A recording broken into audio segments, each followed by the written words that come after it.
warahmatullahi wabarakatuh. Halo Sobat Syariah, kali ini kita kedatangan tamu luar biasa yang kali ini kita akan bincang-bincang ringan terkait seputar pernikahan, yaitu dalam isu hukum syariah Islam. Nah tentunya dalam hal ini kita akan membahas lebih lanjut terkait hak dan kewajiban suami istri. Karena saat ini juga aku melihat bahwasanya banyak banget kasus perceraian di tahun 2021 sampai di tahun ini. Nah mungkin dari para pemateri kita hari ini akan mengulik-ulik sedikit terkait hak dan kewajiban sebagai seorang suami dan istri. Mungkin aku sapa dulu, di sebelah saya ada Mbak Fatim. Halo Mbak Fatim. Halo, gimana Mbak kabarnya hari ini? Alhamdulillah baik. Oke. Mbak Fatim ini sendiri selaku teman-teman relawan ataupun dalam hal ini analisis gender yang sangat relevan dengan diskusi topik pada hari ini. Lanjut di sampingnya ada Mas Imam. Halo Mas Alfani. Halo, Mas Imam ini juga dosen muda ya teman-teman di Fakultas Syariah UIN Malang. Dan dilanjut sama sampingnya Bapak Hakim yang bertugas di PA Malang. Assalamualaikum Bapak. Gimana nih kabarnya hari ini? Alhamdulillah. Sudah banyak kasus yang ditangani berarti ya Pak? Banyak sekali. Sudah banyak sekali. Mungkin teman-teman yang mau jadi hakim kan bisa tanya-tanya ke bapaknya. Oke, lanjut kepada sampingnya Ibu Intan. Halo Ibu, apa kabar? Alhamdulillah. Nah Ibu Intan sendiri ini adalah dosen di Prodi Hukum Keluarga Islam pada lebih ke arah ini ya Ibu, Al-Quran dan Tafsir ya Bu? Iya. Oke, nah lanjutnya ini ada mahasiswa S2 kita. Ini ada Mas Arif Fadil Fikri yang nantinya akan memberikan close statement terkait pembahasan pada hari ini. Halo Mas, apa kabar? Alhamdulillah baik. Alhamdulillah. Semoga kita semuanya dalam senantiasa keadaan baik dan dalam lindungan Allah Subhanahu wa taala. Oke, kita kan hari ini akan bahas seputar hak dan kewajiban sebagai seorang suami dan istri. Mungkin sebelum kita menelisik lebih lanjut, aku mau tanya nih tanggapan Bapak Ibu terkait apa aja sih yang perlu diperhatikan untuk memulai hubungan keluarga. Mungkin untuk statement pertama saya berikan kepada Ibu Fatim. Ya, baik. Terima kasih Mas Alfani. Kalau dari saya sendiri, menurut saya itu dilihat dari bibit, bebek, dan bobotnya ya. Kalau dari bibit itu kan gimana latar belakang dari keluarganya, nasab keturunannya. Terus kalau dari bebek sendiri itu status sosial ekonominya, apakah dia dari orang yang berkecukupan atau kaya atau keluarga terpandang, ya seperti itu. Kemudian untuk bobotnya sendiri dilihat dari kepribadian mempelai laki-lakinya, apakah dia itu berkepribadian baik atau berpendidikan yang cukup tinggi. Mungkin seperti itu. Oke, jadi dari Mbak Fatim sendiri bahwasanya hal yang perlu dinotis oleh teman-teman semuanya sebelum hendak memasuki hubungan yang lebih serius, otomatis kita harus juga aware terkait apa sih latar belakang dari pasangan kita, kemudian juga dari bibit, bebek, dan bobotnya. Karena itu memang sangat perlu ya saat ini, apalagi di zaman sekarang banyak banget yang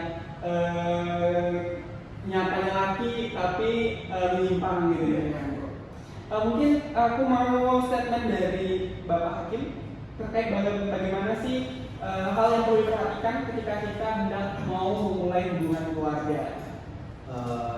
Jadi saya sudah menangani banyak kasus ya di pengadilan, contohnya kasus perceraian.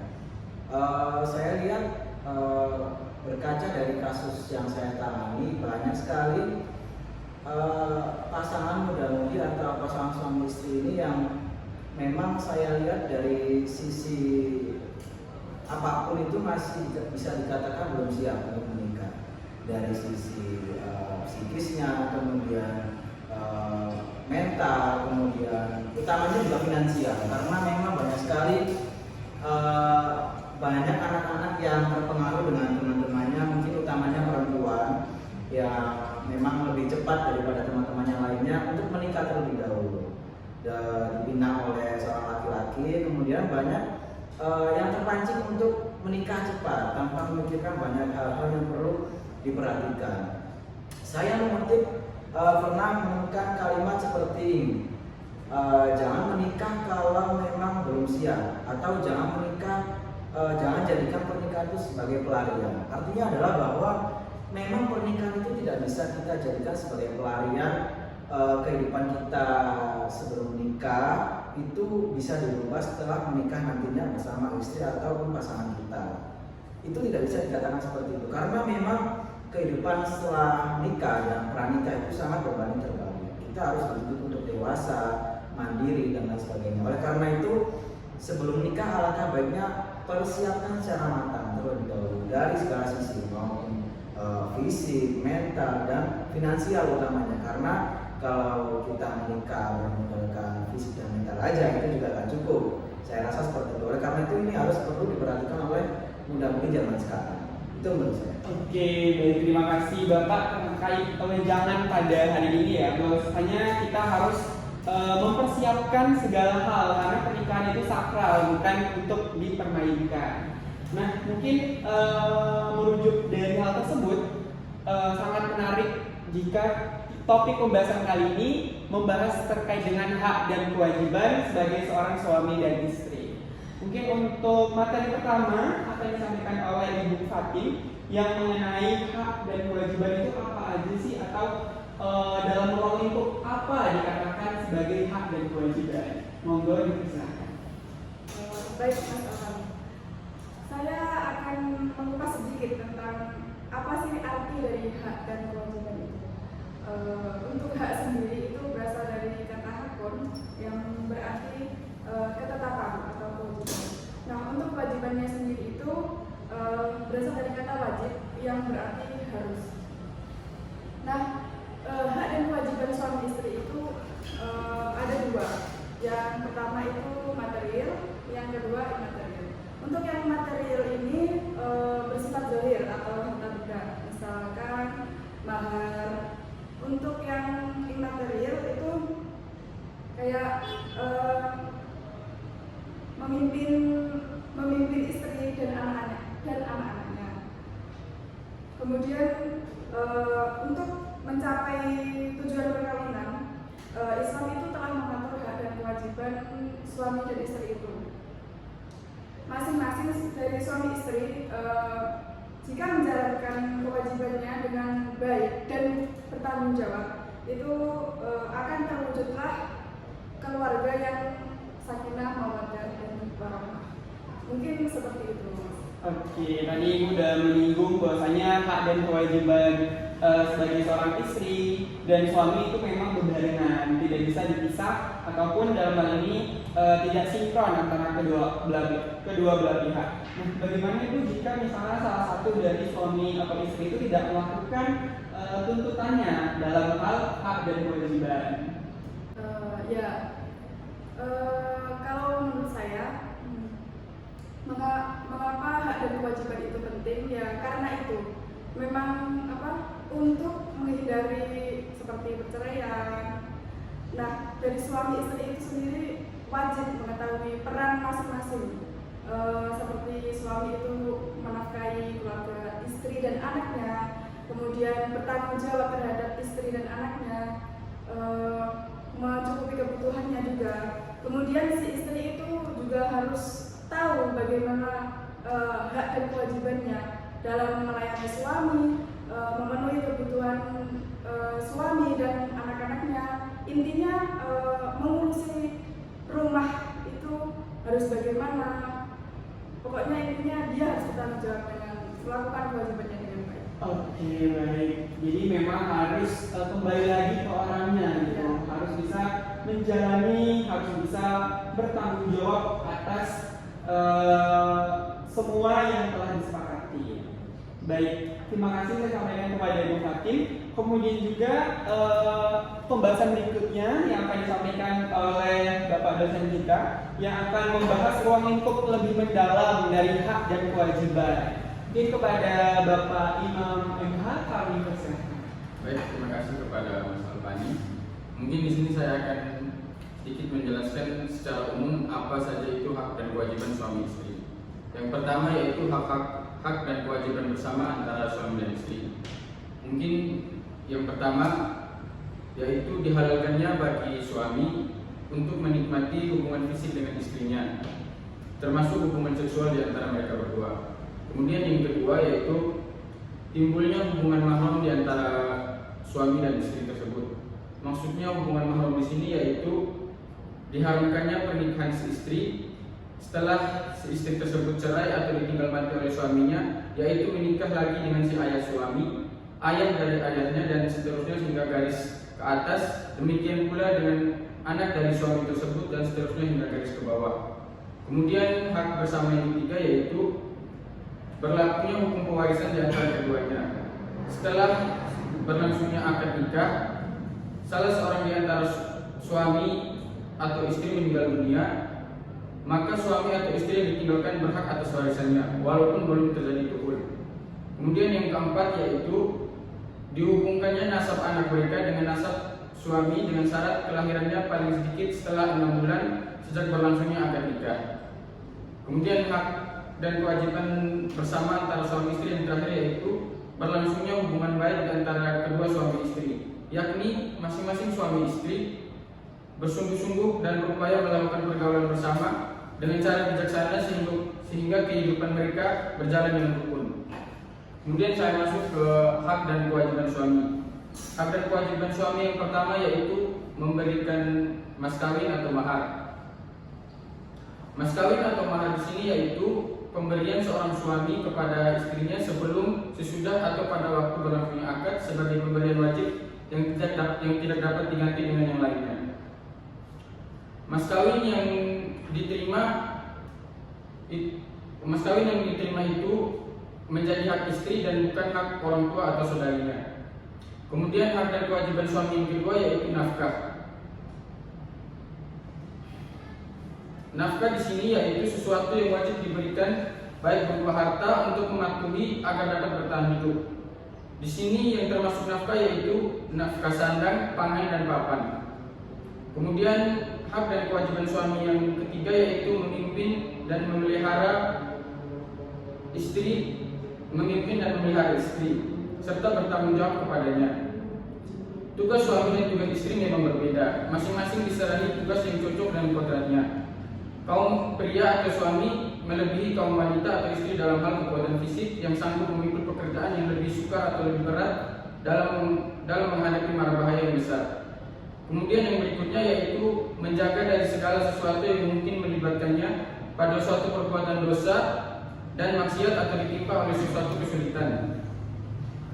Kemudian hak dan kewajiban suami yang terakhir yaitu melakukan pergaulan yang baik kepada istrinya. Kemudian yang berikutnya yaitu hak dan kewajiban istri. Hak dan kewajiban istri yang pertama yaitu taat kepada Allah Subhanahu wa taala dan juga kepada suaminya.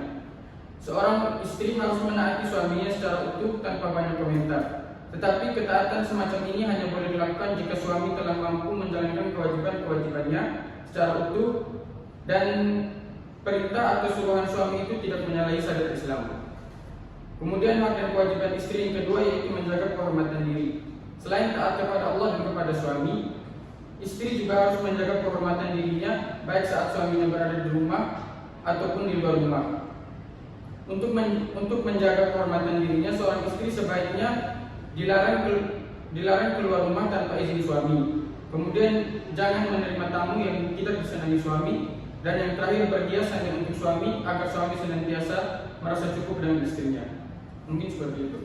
Oke, baik, terima kasih saya sampaikan kepada Bapak Imam yang telah menjelaskan baik dari apa sih kewajiban dari seorang suami dan kewajiban seorang istri. Nah, tadi ada hal yang mungkin menarik sih terkait tadi bagaimana sih Pak jika memang dari istri tersebut menolak untuk ajakan dari suami untuk bergaul seks gitu. Apakah dalam hal ini istri itu dikategorikan sebagai nusyuz? Baik, menurut saya istri dapat dikategorikan sebagai nusyuz tergantung alasannya. Apabila tidak ada halangan atau uzur seperti sakit atau sedang mengalami masalah tertentu yang membuat tubuh tidak bisa melayani keinginan suami, maka wajib bagi wajib hukumnya bagi istri menyanggupi permintaan suami untuk berhubungan intim. Namun apabila alasannya tidak jelas seperti istri malas atau sedang berarti sih tersebut kayak cari alasan untuk tidak menggauli, itu berarti dikategorikan sebagai bolos. Oke, baik, terima kasih kepada Bapak Imam. Mungkin lanjut ya terkait materi berikutnya, berhubungan di sini kita ada Bapak Hakim yang lebih paham terkait undang-undang dan juga KHI dalam mengatur hubungan perkawinan, khususnya dalam hal ini hak dan kewajiban. Mungkin kepada Pak Arif boleh untuk memberikan materinya pada hari ini. Ya, terima kasih Mas Totani. Ini memang sangat cocok ya, karena kemarin saya baru saja menyelesaikan kasus perceraian yang memang tepat sekali. Saya lihat latar belakang memang kedua belah pihak ini berakarkan masalah hak dan kewajiban memang yang kurang terpenuhi, akhirnya menjadikan mereka bercerai. Nah, ini memang menjadi tugas saya untuk memberi informasi kepada teman-teman semua bahwa hak dan kewajiban itu apa saja, kemudian seperti bagaimana dan harus dilakukan seperti apa. Sebenarnya banyak sekali, nggak hanya undang-undang dan KHI, ada juga menurut Al-Quran, hadis dan lain sebagainya. Kalau menurut undang-undang itu terdapat pada pasal 31 ayat 1 yang mana itu merupakan UU Perkawinan nomor 1 tahun 74. Di situ dikatakan bahwa kedudukan suami dan istri adalah sama. Artinya adalah bahwa dalam hal hak dan kewajiban itu tidak ada yang salah satu diunggulkan. Akhirnya menyebabkan salah satunya merasa dirugikan. Tidak ada seperti itu. Keduanya itu dikatakan setara. Kemudian dilanjutkan di ayat 3 bahwa dikatakan suami sebagai kepala keluarga, sedangkan istri itu sebagai ibu rumah tangga. Di sini banyak salah anggapannya kalau istri itu harus di rumah doang, kemudian harus masak dan lain sebagainya. Akan tetapi istri di sini tetap, misalkan kalau diberi izin oleh suami itu boleh bekerja, misalkan mengajar, bekerja di kantor, di pabrik dan lain sebagainya, sesuai keinginan sang istri dan izin sang suami. Akan tetapi tetap jangan sampai lupa tugas utamanya, ya, seperti di ayat 3 bahwa istri sebagai ibu rumah tangga. Kemudian lebih lanjut di pasal selanjutnya, pasal 32 mengatakan kalau suami istri mesti punya tempat kediaman, yang mana dalam ayat 2 dijelaskan kalau tempat kediaman ditentukan secara bersama. Di sini saya pernah melakukan bimbingan perkawinan di KUA, mengatakan kepada calon pasangan pengantin jatim, baik pria maupun wanita, mengatakan kalau sebisa mungkin setelah menikah itu jangan sampai ikut orang tua lagi, terutama perempuan, karena memang mulai kecil sudah dibesarkan sampai umur 20 sekian sampai mau menikah itu sudah ikut orang tua. Orang tua sudah merasa terbebani kembali kalau memang nantinya setelah menikah itu masih tetap ikut orang tua. Utamanya juga seorang suami menikahi anak orang, jangan sampai nantinya tetap ikut tinggal mertua. Gitu. Itu merupakan beban orang tua. Jadi memang salah satu tujuan menikah ini pasangan calon pengantin itu dituntut untuk bisa hidup mandiri, karena memang salah satu jalur hidup mandiri, bisa hidup mandiri itu melalui pernikahan. Jangan sampai kalau misalkan memang ada masalah dalam internal ya antara suami dan istri itu jangan sampai orang tua bisa tahu, karena orang tua ini nantinya bisa kepikiran kalau anaknya kenapa-napa, walaupun memang itu masalahnya internal antara suami atau maupun istri. Jadi memang itu merupakan salah satu tujuan dari pasal ini, mengapa suami istri itu harus punya tempat kediaman sendiri. Nah, bagaimana kalau terkait dengan hak dan kewajiban secara batin? Itu ada pada pasal 33 dikatakan kalau suami istri harus saling mencintai, kemudian menghormati, setia, saling memberi bantuan lahir batin. Ini sudah tugas utama ya, kalau memang suami istri itu harus saling mencintai, harus saling setia, memberi bantuan, harus saling komunikasi kalau ada apapun, karena memang itu kunci utama mulusnya kehidupan bahtera rumah tangga. Jadi kalau suami istri tidak mencintai, bagaimana bisa jadi suami istri seperti itu, apalagi sampai menginjak ke jenjang pernikahan. Nah, itu tadi kalau untuk undang-undang. Nah, bagaimana kalau menurut KHI, Kompilasi Hukum Islam? Di sini di pasal 80 dikatakan kalau kewajiban suami memberi nafkah, membiayai segala apapun kebutuhan hidup rumah tangga, istri dan anak sampai dengan pendidikan. Artinya apa? Seorang suami itu harus bisa mencakup segala apapun kebutuhan, baik istri, anak, kemudian pendidikan masing-masing. Kalau memang sang istri berminat untuk sekolah lagi, kuliah dan lain sebagainya, anak juga dirawat mulai kecil, disekolahkan, kemudian dibiayai hidupnya dan lain sebagainya. Itu seorang suami itu harus bisa. Akan tetapi kalau di sini perlu digarisbawahi, ini yang banyak salah paham ya di masyarakat, kalau istri itu bisa menuntut banyak karena adanya pasal ini. Ini harus digarisbawahi karena memang di sini saya tekankan kembali kepada teman-teman kalau suami itu hanya diwajibkan untuk mencari nafkah. Yang salah itu bukan nominalnya, tapi akan tetapi usahanya. Kalau memang suami ini nggak usaha, itu baru salah. Kalaupun sudah usaha, akan tetapi nominalnya hanya, ya mohon maaf kalau memang segitu-segitu aja, ya istri harus bisa maklumi.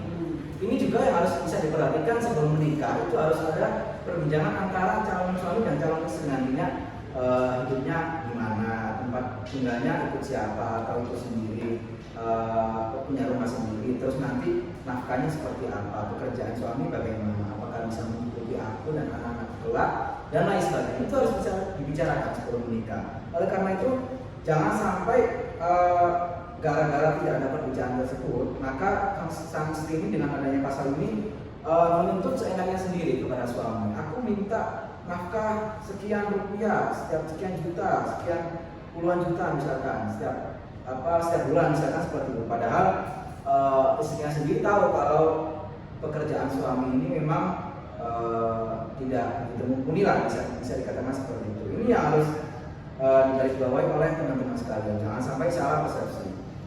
Itu kewajiban suami berkah. Kalau kewajiban istri bagaimana? Kewajiban istri cuma satu, berbakti kepada suami baik secara lahir maupun batin. Jadi memang kalau sudah menikah ini berbeda ya antara suami dan istri. Kalau suami itu masih bisa berbakti ke orang tua, mendahulukan ibu. Kalau istri ini memang sudah sepenuhnya berbakti kepada suami. Kalau memang suami bilang ya memang harus menurut. Kalau memang mengatakan tidak, ya memang jangan sampai dilakukan seperti itu. Memang cocok pasal KHI ini mengatakan berbakti secara lahir dan batin, bukan hanya urusan rumah tangga, tapi juga urusan nafkah batin. Itu seperti itu. Oke, baik. Terima kasih kepada Bapak Hakim.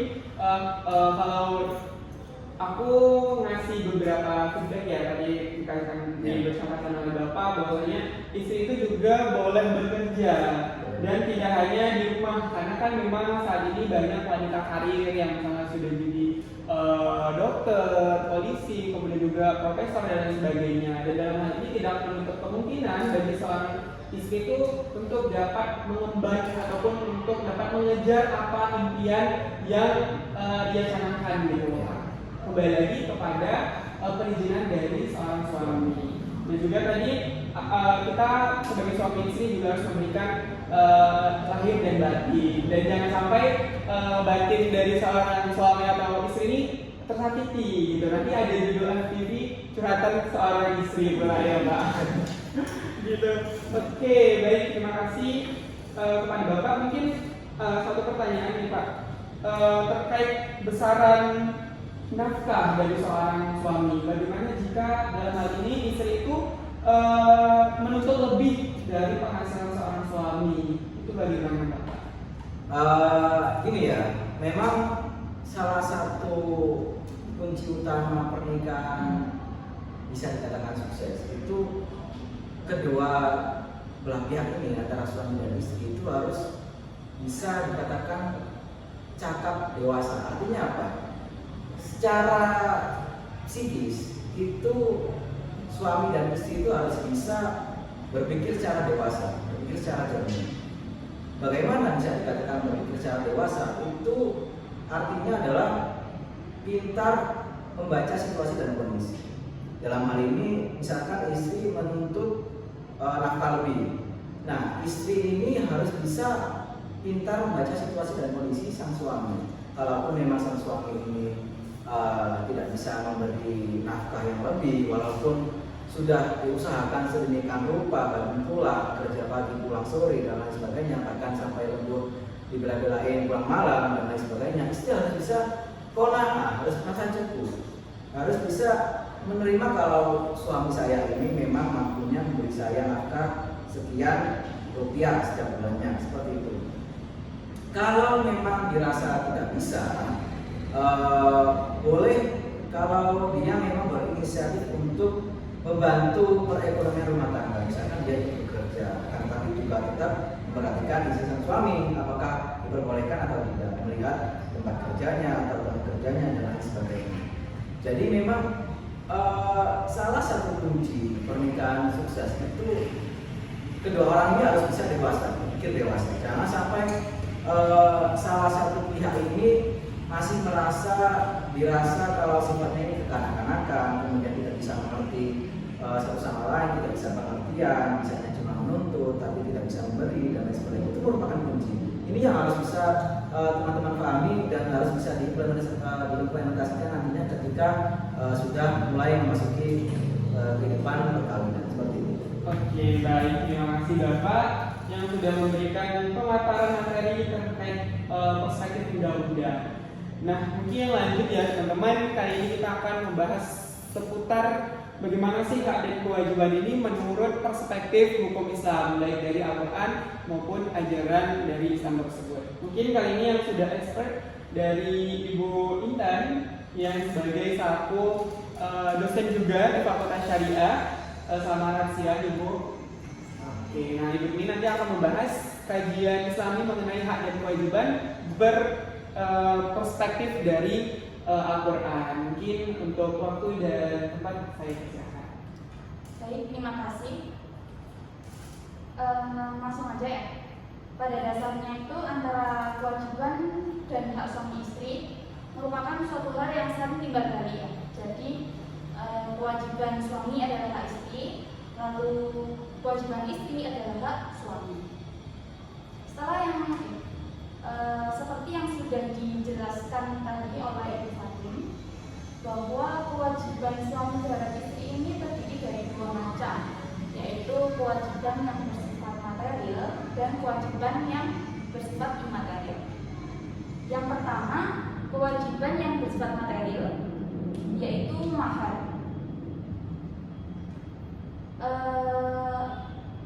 Kewajiban membayar mahar ini telah difirmankan oleh Allah Subhanahu wa taala dalam Quran surat An-Nisa ayat 4 yang menyatakan, berikanlah mas kawin atau mahar kepada wanita yang kamu nikahi sebagai pemberian dengan penuh kerelaan. Lalu yang kedua ini mengenai nafkah. Dasar kewajiban seorang suami memberikan nafkah juga telah disebutkan dalam Al-Quran surat Al-Baqarah ayat 233 yang berarti, dan kewajiban ayah memberi makan dan pakaian kepada para ibu dengan cara yang makruh. Perlu diketahui bahwa selain kewajiban memberi makan dan pakaian ini, suami juga wajib untuk memberikan tempat tinggal yang layak kepada istri. Karena di dalam rumah itulah mereka dapat membina keluarga yang harmonis dan juga dapat berpengaruh dalam pertumbuhan sang anak. Berlanjut kepada kewajiban yang bersifat imaterial, yaitu mengenai pergaulan yang baik, yaitu tentang bagaimana cara suami memperlakukan istri dengan cara yang baik. Dasar hukumnya terdapat dalam Quran surat An-Nisa ayat 19. Melalui ayat tersebut, Allah memerintahkan kepada suami untuk memperlakukan dan mempergauli istri dengan cara yang baik. Menurut Azhar Bashir, menggauli istri dengan yang baik ini mencakup sikap menghargai, menghormati, melindungi, menjaga nama baik istri, dan memenuhi kebutuhan biologisnya yang merupakan kodrat pembawa hidup dalam rumah tangga. hak suaminya menjadi kewajiban istri. Yang pertama adalah hak untuk ditaati. Jadi suami ini berhak untuk ditaati dan istri berkewajiban untuk mentaati suami. Dasar hukumnya terdapat dalam Quran Surat An-Nisa ayat 34. Dari ayat tersebut dapat disimpulkan bahwa kewajiban suami untuk memimpin istri ini tidak akan terselenggara dengan baik apabila istri tersebut tidak taat kepada apa yang telah dipimpin oleh suami. Adapun bentuk-bentuk ketaatan istri terhadap suami ini, yang pertama seperti istri hendaknya itu bertempat tinggal di rumah yang telah disediakan oleh suami. Yang kedua, taat kepada perintah-perintah suami, kecuali apabila perintahnya itu melanggar perintah Allah. Lalu yang ketiga, berdiam diri di rumah, tidak keluar kecuali dengan izin suami. Dan yang terakhir, tidak menerima masuknya orang lain ke dalam rumah tanpa izin suami. Jadi di sini izin suami itu sangat penting untuk istri. Lalu hak yang kedua yaitu hak untuk memberikan pelajaran. Dasar hukumnya terdapat dalam Quran Surat An-Nisa ayat 34 pada bagian yang akhir, yaitu mengajarkan bahwa apabila terjadi kekhawatiran suami akan istrinya yang membangkang atau nusyus, itu hendaknya dinasihati dengan baik. Apabila dengan nasihat itu istri masih membangkang, maka suami hendaknya melakukan pisah tidur atau pisah tanda dengan istri. Apabila masih juga belum taat si istri itu, maka si suami ini dibolehkan untuk memberikan pelajaran dengan cara memukul. Nah, jadi dapat kita ketahui bahwa agama Islam ini telah mengatur sedemikian rupa mengenai hak dan kewajiban suami istri dalam Al-Quran. Oke, baik. Terima kasih kepada Ibu terkait pandangan dari perspektif hukum Islam itu sendiri mengenai hak dan kewajiban. Jadi yang perlu diperhatikan, bahwasanya keduanya ini harus memang memberikan saling ini ya Bu, memberikan satu sama lain ini chemistry yang baik gitu sebagai seorang suami dan istri. Nah tadi sempat disinggung terkait izin. Nah bagaimana jika misalnya istri itu izinnya itu tidak melakukan izin, namun dalam hal ini karena alasan mendesak, apakah itu diperbolehkan Ibu? Jadi ini menurut saya, setelah yang kita ketahui, izin istri kepada suami ini kan sangat penting dan juga sudah diperintahkan oleh Allah dalam Al-Quran. Mengenai keadaannya jika terdesak atau urgent, itu pada zaman sekarang kan sudah hampir tidak ada kesulitan lagi dalam hal komunikasi karena semakin berkembangnya kemajuan teknologi yang semakin pesat. Jadi kita sebagai istri itu dapat lebih mudah untuk meminta izin kepada suami, baik itu melalui WhatsApp atau langsung telepon. Mungkin itu saja. Oke, berarti saat ini sudah diberikan kemudahan baik dari via chat, via telepon dan segala macam, itu berarti tetap diperbolehkan walaupun dalam komunikasi via jarak jauh. Oke, terima kasih kepada Ibu Intan yang telah memberikan pemaparan materi. Nah mungkin tadi sudah dijelaskan oleh beberapa pemateri kita, dan kali ini kita akan pada sesi closing statement yang nanti akan disampaikan oleh Mas Arif Fadil Fikri selaku mahasiswa S2 di Prodi HKI. Nah mungkin kepada Mas waktu dan layar dipersilakan. Oke, makasih kepada Mas Alwadi dan saya mohon izin kepada Ibu dosen saya sendiri dan kepada Pak Hakim. Di sini saya akan menyimpulkan keseluruhan dari tadi materi kita yang sangat ganteng dan cantik ini. Yang pertama, yakni hak dan kewajiban suami terhadap seorang istri. Yang pertama tentunya mahar. Kenapa mahar? Karena mahar itu merupakan tanda sepakat dari suami untuk meminang seorang istri. Gitu. Yang kedua, yakni mempergauli istri secara baik atau dalam istilah syariatnya yaitu secara ma'ruf. Gitu. Yang ketiga, yakni memberikan nafkah lahir dan batin Selain suami itu memberikan nafkah uang, suami juga wajib memberikan nafkah secara batin. Lalu yang keempat yakni memberikan perlakuan yang baik. Jadi seorang suami itu tidak boleh semena-mena seorang istri dan sehingga tidak terjadi kasus seperti kasus KDRT gitu. Lalu yang kelima yakni mendidik seorang istri agar istri itu menjadi istri yang solih dan juga menjadi ibu yang baik buat anak-anaknya. Lalu poin yang kedua yakni hak dan kewajiban istri terhadap seorang suami. Yang pertama tentunya istri itu harus taat dan menghormati seorang suami, karena ketika seorang istri itu sudah menikah maka telapak surga itu ada di bawah telapak kakinya seorang suami. Lalu yang kedua yakni menjaga amanah sebagai seorang istri dan menjadi seorang ibu bagi anak-anak. Lalu yang ketiga, seorang istri itu merupakan robbatul bait, manajer dalam rumah tangga, baik itu mengurusi dapur, mengurusi rumah, mengurusi suami, bahkan mengurusi anak-anak. Lalu yang keempat yakni menjaga kehormatan suami. Nah, meskipun bagaimanapun perbuatan suami di dalam rumah, maka seorang istri itu harus menjaga kehormatannya, menjaga aib-aibnya kepada masyarakat.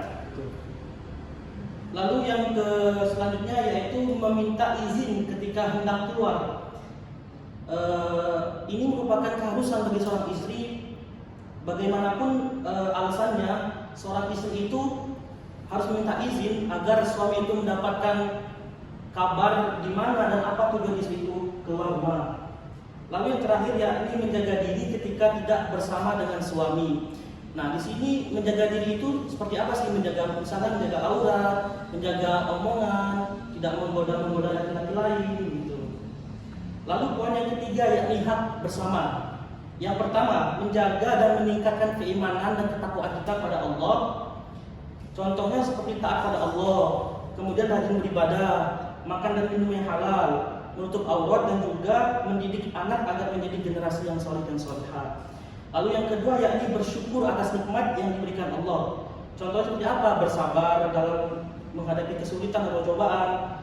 Yang kemudian yang kedua yaitu tawakal ketika ingin merencanakan sesuatu, lalu saling mengingatkan akan kebaikan, dan yang terakhir yaitu mempererat tali silaturahmi antara keluarga suami dan keluarga istri. Ya, cukup demikian. Oke, baik, tadi sudah diberikan closing statement nih terkait materi pada hari ini. Mungkin sobat-sobat syariah nanti bakalan tahu nih ngulik-ngulik lebih mendalam ketika hendak mau menjadi pasangan suami istri. Tentunya kita harus tahu nih apa sih yang harus dilakukan, apa hak kita, apa kewajiban kita agar keluarga yang kita nantinya akan menjalani itu menjadi keluarga yang sakinah mawaddah warahmah. Amin ya rabbal alamin. Mungkin karena sudah waktunya sudah tidak terasa ya, perbincangan kali ini sudah di akhir sesi. Mungkin saya sebagai pembawa acara pada hari ini, saya mohon maaf jika terdapat kesalahan baik dari penyampaian maupun tindakan. Mungkin kita next berikutnya bakalan ada bincang-bincang lagi terkait seputar kajian hukum keluarga Islam. Mungkin cukup dari kami. Mohon maaf atas segala kekurangannya. Assalamualaikum warahmatullahi wabarakatuh.